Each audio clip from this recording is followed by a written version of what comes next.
Welcome back to Ladies of Another View. I'm back, and we are now joined with Jody Clemmons, who has kind of a post-abortive ministry. You do a lot, from Bible studies to just one-on-one and retreats, and it's called PALS, Post Abortive Ladies. Tell us what that's about.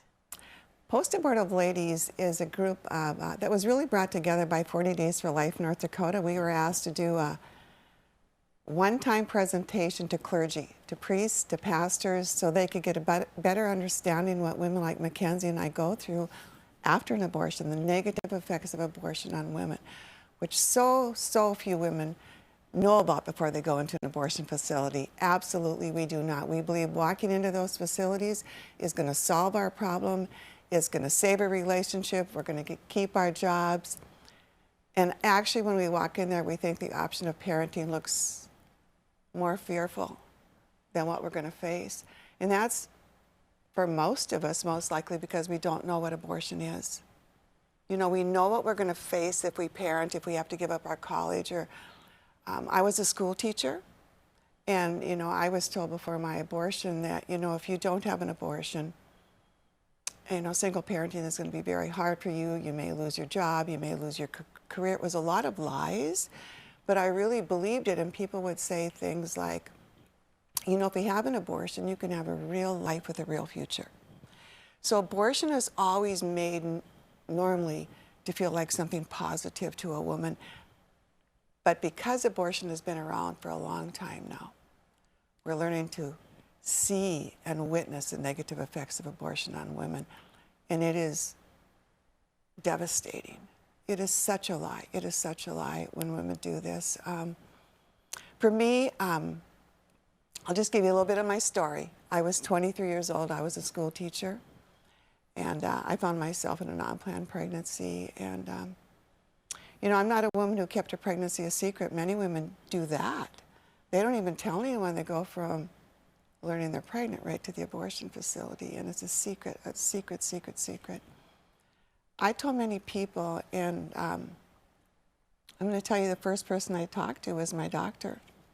In fact, when I found out I was pregnant, I was sick and I went to see him.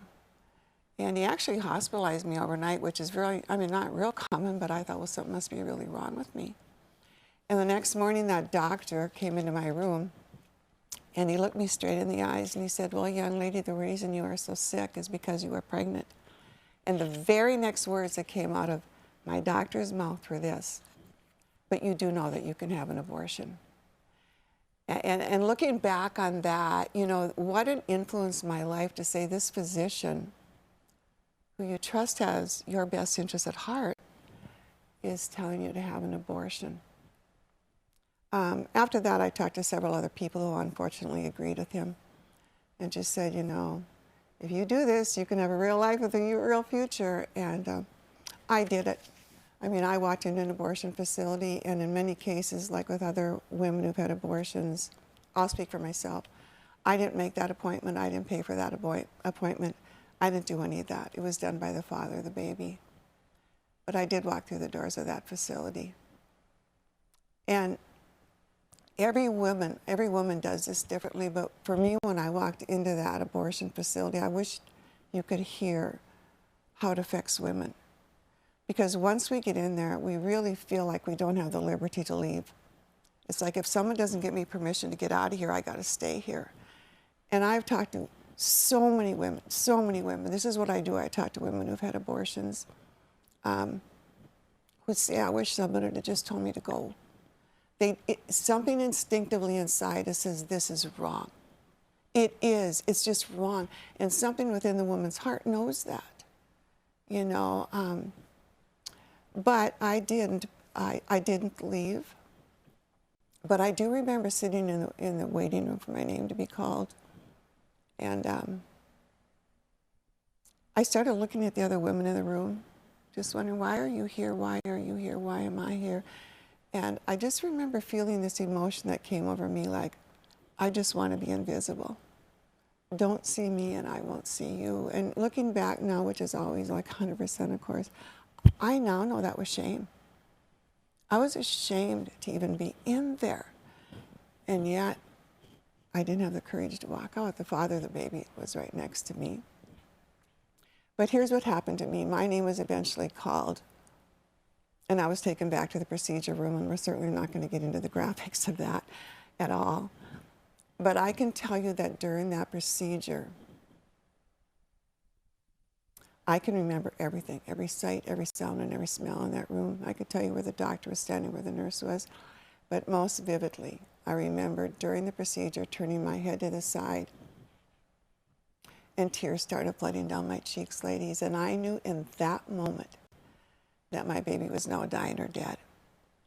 And what I also knew was what I had done, I could never, never, never undo.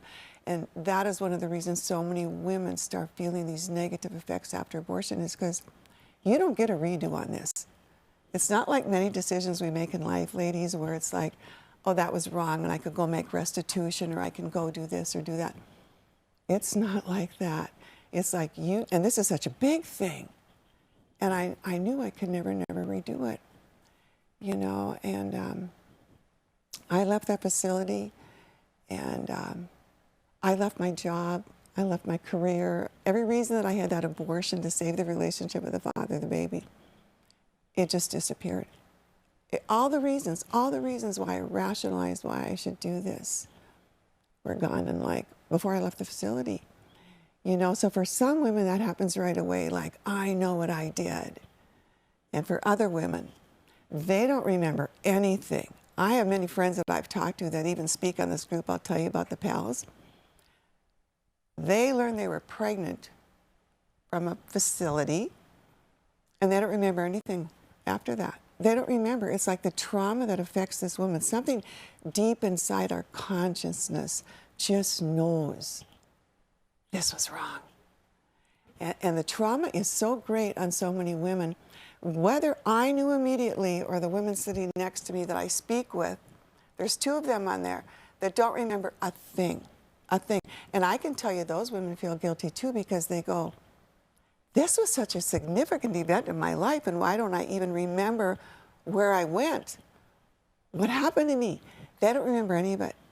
That's how traumatic abortion can be on a woman once she comes to the realization of what she did. Jody, you said you came to the realization right away. Mm-hmm. When did you start to seek healing? Did you try to stuff it down? Oh my gosh, I buried it so deep within my soul before I left that place.